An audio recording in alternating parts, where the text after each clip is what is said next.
충주의 거리두기 4단계가 또 한 번 연장됐습니다. 추가 감염이 속출하고 있는 목욕장은 자발적 휴업을 시작했습니다. 충청권 광역철도가 선도 사업으로 선정돼 속도를 내게 됐습니다. 청주 도심 통과 여부가 사전 타당성 조사로 결정됩니다. 부실, 중복, 갑질, 연구 용역 실태 집중 보도 이후 잘못된 관행을 개선해야 한다는 목소리가 높아지고 있습니다. 의회 차원의 대책도 논의 중입니다. 지난달 30일 보은에서 지적장애를 가진 50대 남성이 실종돼 수색 작업이 계속되고 있지만 흔적도 찾지 못하고 있습니다. 민간 전문가들까지 총동원되고 있습니다. 여러분 안녕하십니까? 계속해서 충북 소식입니다. 어제 충북 코로나19 발생 현황부터 알아보겠습니다. 신규 발생 확진 환자는 32명입니다. 지역별로는 청주 12명, 충주 12명, 음성 4명, 진천 1명, 영동 3명이 확진됐습니다. 충북 누적 환자는 4,630명, 충북 누적 사망은 71명입니다. 20일 동안 300명 넘는 확진자가 나온 충주의 거리두기가 결국 또 연장됐습니다. 충주에선 4단계 상황에서도 목욕탕을 매개로 한 추가 감염이 속출하면서 업주들이 자발적 휴업을 시작했습니다. 또 개학이 시작된 가운데 전교생 100명 이하 학교만 전면 등교를 허용하기로 했습니다. 허재 기자입니다. 지난 5일부터 거리두기 4단계를 적용 중인 충주시의 거리두기가 또다시 연장됐습니다. 기한은 오는 29일까지입니다. 충주에선 직계가족, 백신 접종자라도 예외 없이 오후 6시 전에는 5인, 이후로는 3인 이상 모임 금지가 유지됩니다. 충주 지역의 확진자가 300명이 되는 데는 1년 반이 걸렸으나 그보다 많은 324명이 발생하는 데는 20일밖에 걸리지 않았습니다. 확진자가 줄지 않는 건 타 지역 확진자 접촉을 비롯한 밀폐된 공간에서의 활동 때문입니다. 지난주부터 대형 사우나 2곳을 고리로 한 신규 확진자가 무더기로 나왔는데 특히 확진자 10여 명이 나온 사우나를 또 다른 사우나의 단골 이용자 2명이 교차 방문한 사실이 확인됐습니다. 또 다른 목욕탕 한 곳에서 추가 확진자가 나오면서 목욕탕 고리 감염은 3곳으로 늘었습니다. 방역당국은 목욕탕 이용자 전수조사를 하고 있지만 일부 허위 방명록 작성 사례도 나와 애를 먹고 있습니다. 제가 알리바이까지 다 입증할 수 있어요. 저는 충주에 한 번도 간 적이 없습니다. 이러는 분도 있고 부산이라고 하는 분도 있고 검사 동료나 역학조사 등 이런 것들이 원활하게 이루어지지 않기 때문에 결국 충주 시내 목욕장 업주들은 열흘 동안 자발적 휴업에 들어가기로 했습니다.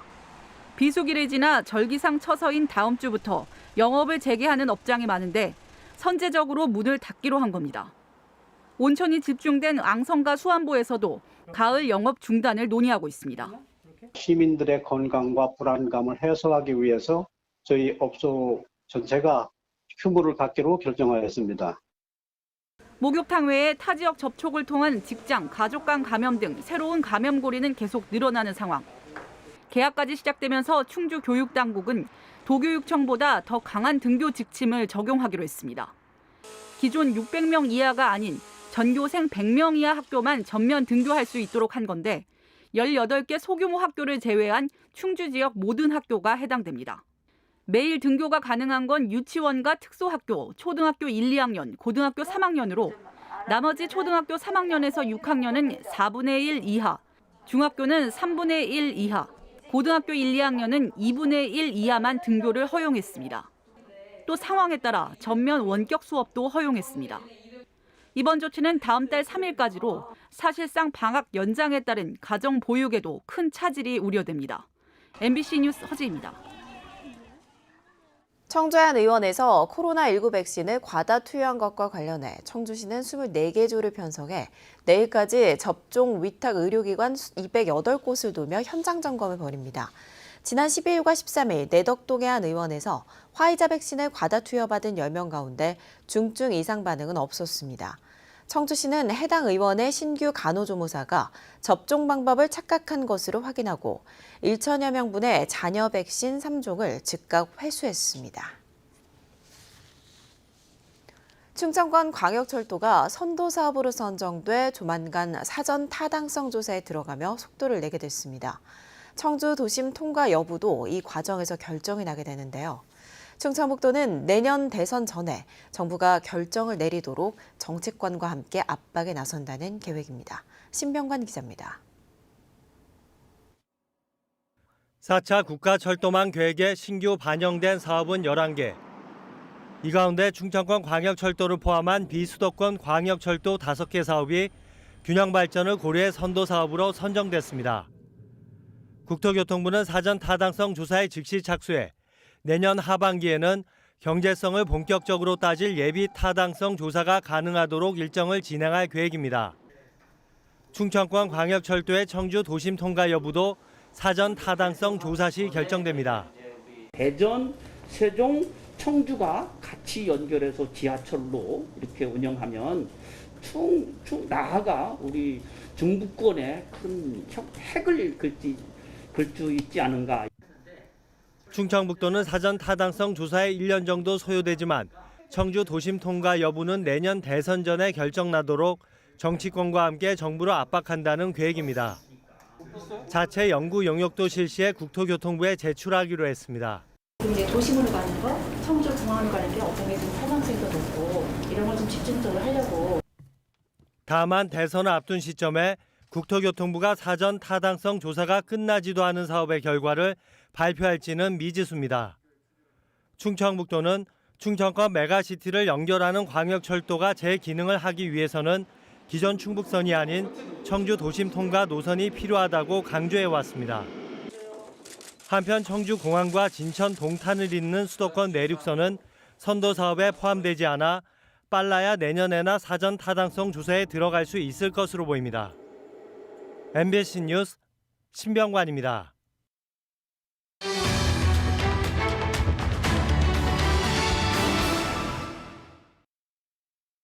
MBC는 청주시와 충청북도 그리고 충청북도교육청의 부적절한 용역 실태를 연속 보도해드렸는데요. 보도 이후 개선을 요구하는 지역사회 목소리가 커지고 있습니다. 청주시 의회와 충북도 의회도 구체적인 개선 대책을 내놨습니다. 김영일 기자입니다. 비슷한 용역을 중복 발주한 사례가 많습니다. 불필요한 중복 발주에 몰아주기 연구 용역. 여기에 부실하거나 조작된 연구 보고서까지. 그동안 자치단체가 사업 추진의 근거로 제시해왔던 연구 보고서에 민낯을 접한 충북도민들은 경악했습니다. 자기들끼리 그냥 말 맞추려고 하는 거잖아요. 내가 원하는 결과를 그냥 그대로 쓰듯이 그냥 답안지 만들어 놓고 그 답에 맞추는 그것만 그건 연구가 아니죠. 연구 보고서를 어디까지 신뢰해야 하는지도 혼란스럽습니다. 국민들이 내는 세금으로 이루어지는 그런 건데 그게 허술하게 관리가 되면 좀 믿어야 하나 싶기도 하고 그러네요. 혈세만 낭비하는 불필요한 연구 용역 사업을 줄이고 용역 과정도 투명해져야 한다고도 입을 모았습니다. 내가 이제 내는 세금에 대해서 어떻게 쓰여지는지에 대해서 관심 있게 가지고 봐야 되겠죠. 잘못된 용역 관행 개선을 위해 가장 먼저 시민사회단체가 나섰습니다. 충북참여자치시민연대는 이번에 문제가 된 청주시와 충청북도, 도교육청을 상대로 연구 용역 사업에 대한 정보 공개를 청구하고 문제는 없는지 점검하기로 했습니다. 상당히 많은 이제 혈세가 투여되는 부분이기 때문에 허투루 되지 않도록 시민사회단체도 계속해서 감시하고 견제하고 이렇게 해야 될 것 같고요. 지방의회도 대책 마련에 나섰습니다. 청주시의회는 올해 안에 모든 정책 연구 용역에 대한 감시를 강화하는 내용의 조례 제정을 추진한다는 계획입니다. 유명무실했던 용역심의위원회 기능을 강화해 중복 용역이라 불필요한 용역은 없는지, 완료된 용역은 제대로 활용되고 있는지, 사전 심사 단계부터 사후 관리까지 모든 과정을 철저히 점검하는 게 핵심입니다. 또 객관적인 심사를 위해 외부 위원을 늘리고 그동안 심사에서 제외됐던 출자 출연 기관의 연구 용역도 심사 대상에 포함시키는 방안도 검토하고 있습니다. 조례 제정을 통해서 연구 용역이 시민들을 위해서 어떻게 활용되고 있는지, 어떻게 공개되고 있는지 이러한 관리 체계를 좀 수립하도록 하겠습니다. 충북도의회도 올해 행정사무감사를 통해 기존의 연구 용역을 철저히 심사하고 부실한 용역이 발주되는 것을 막기 위해 조례 재개정도 검토하기로 했습니다.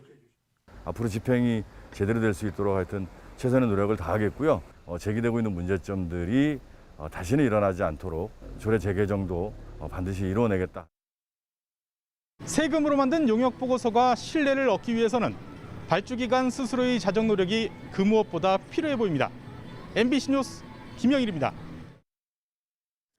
국민의힘 청주 서원구 조직위원장에 최현호 전 당협위원장이 임명됐습니다.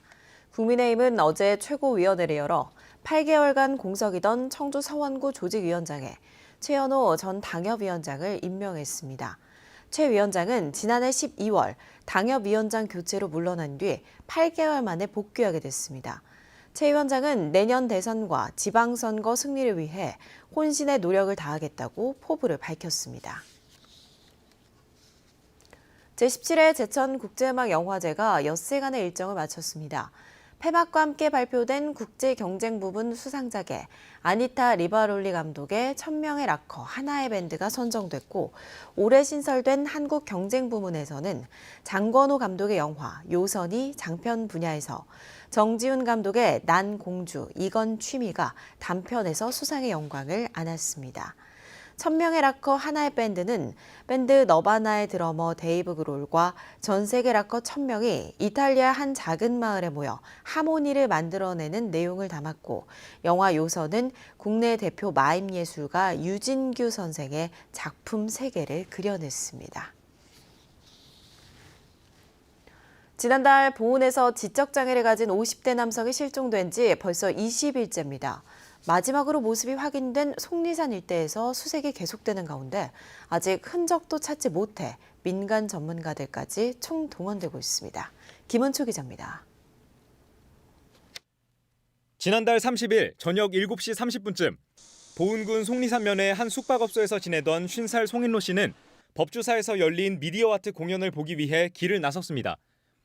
예약자만 입장이 가능하다는 걸 몰라 매표소에서 발길을 돌려 마을로 다시 내려왔는데, 그 뒤로 돌아오지 않자 5일 만에 숙박업소 주인이 경찰에 실종 신고를 했습니다.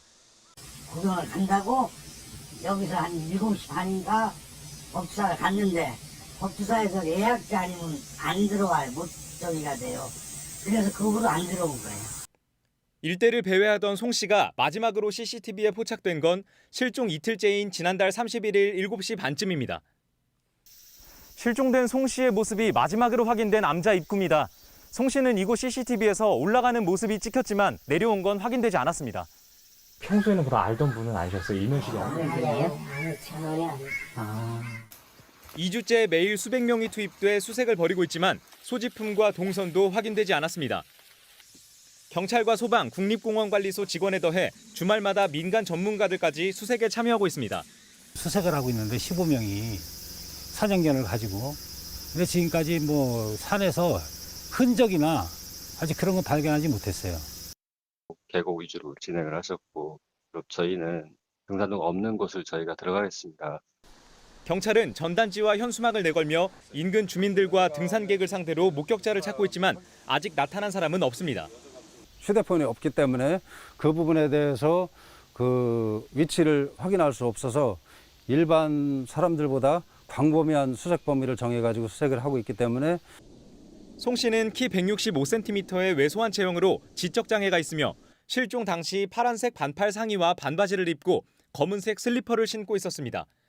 경찰은 주민들에게 비슷한 인상착의를 보면 신고할 것을 당부하고 속리산 일대와 경북 상주 지역까지 수색 범위를 확대할 계획입니다. MBC 뉴스 김은초입니다.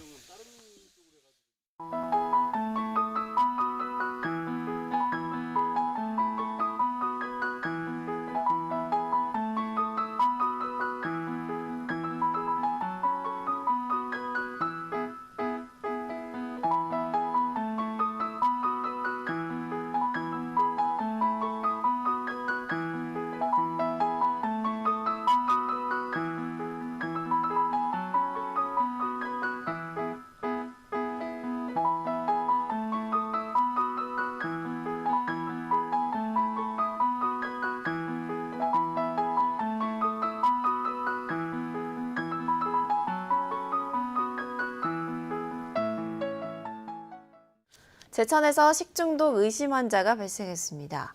제천시 보건소는 지난 15일 한 횟집에서 식사한 시민 5명이 구토와 설사 등 식중독 의심 증상을 보여 응급실을 찾았다는 병원 신고에 따라 역학조사를 벌이고 있습니다. 보건소는 해당 횟집의 도마와 칼, 쏙관 물 등에서 검체를 채취해 충북보건환경연구원에 분석을 의뢰했습니다.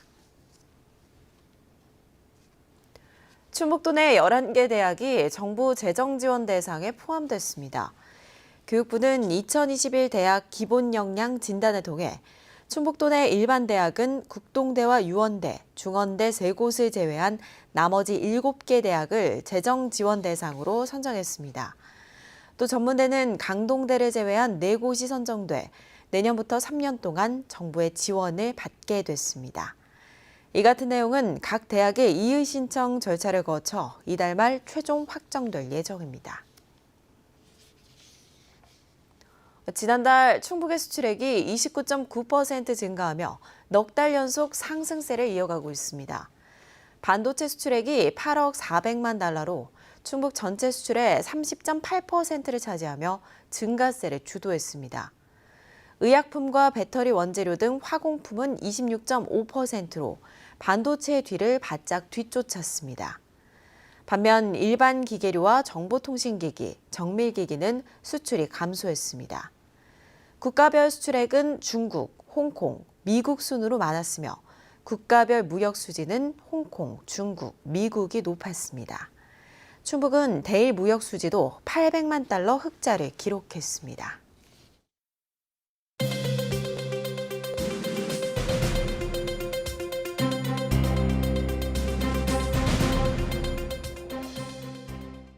충주시가 2차 전지 소재 생산 기업과 대규모 투자 협약을 체결했습니다. 충주시와 코스모신 소재는 2023년까지 1,500억 원을 들여 목행동 공장 3만 3천여 제곱미터에 2차 전지 소재 생산동을 증설하는 협약을 맺었습니다. 공장 증설로 100여 명의 고용 창출 효과가 기대되며 충주시는 적극적인 행정 지원에 나서겠다고 밝혔습니다. 제천 문화의 거리에 조성된 제천국제음악영화제 전시공간 진프로드가 연장 운영됩니다. 제17회 제천국제음악영화제를 기념하기 위해 만들어진 진프로드는 상영작 포스터를 전시한 야외 포토월과 올해 영화제 인물 엄정화 테마관 등으로 구성됐습니다. 진프로드는 애초 영화제 기간에 맞춰 운영될 예정이었지만 인근 상권 활성화를 위해 이달 말까지 연장 운영됩니다. 진천군 문백면 통산마을과 진천읍 화랑촌 권역의 진천군 마을 만들기 지원센터가 농림부가 주관하는 행복 농촌 만들기 콘테스트에서 전국 본선 진출 25개 지역으로 선정됐습니다. 통산마을은 마을 장례시연을 비롯해 흑미와 찹쌀 전통주 만들기 등 전통 문화 계승에 노력하고 있고 진천군 마을 만들기 지원센터는 화랑촌 권역의 호연지기관, 연꽃관, 화랑숲 등의 시설이 조성된 곳입니다. 본선은 다음 달 9일 정부 세종 컨벤션센터에서 개최됩니다.